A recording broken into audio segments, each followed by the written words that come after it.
मित्रांनो, आज होती गावची दहीहंडी. निघालो दहीहंडीचं नियोजन कुठपर्यंत आलंय बघण्यासाठी.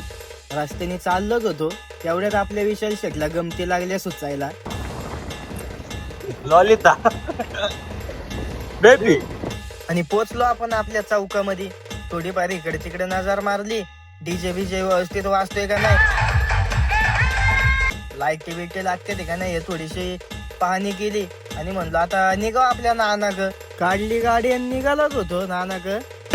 कर बाबा ते बंद, लय डोकं उठले मग. विशाल चांगलं नाही वाटत, मंत्रमुग्ध झालो अक्षरशः.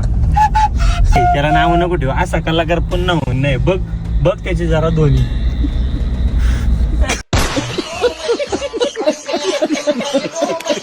पोचलो नानापाशी.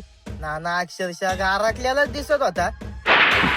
रस्सी जल गई पर बल नहीं गया. बघा फनफनलेला होता तापाने. आप्पा शेटला आली थोडी दया. आप्पा शेटनी थोडी भर विचारपूस केली, नानाला फळं आणि कान टोपीचं वाटप केलं. आणि तेवढ्यात आप्पा शेट म्हणलं, तुला थोडीशी वाजून दाखवतो बासुरी, थोडं तुला वाटम बरं.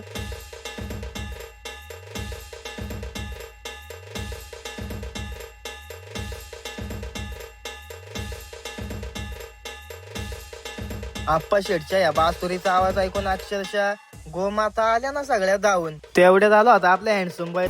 मैं गंगूबाई. गंगूबाईचा फोन आलेल्या हँडसम बॉयचं तर अंगाचं झालं होतं पाणी पाणी. दोघांच्या चालल्या होत्या मस्त गप्पा. ए रहा नहीं जाता, तड़प ही ऐसी है ना.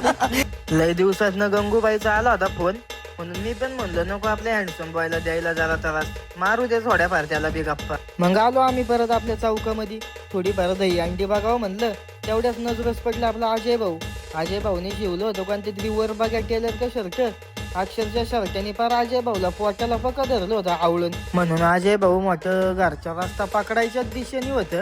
त्यात आपला हँडसम बॉय कसं तरी अजय भाऊला फरफडीत स्टेज पर्यंत आणलं. कार्यक्रम थोडाफार बघितला आणि निघाला घरी.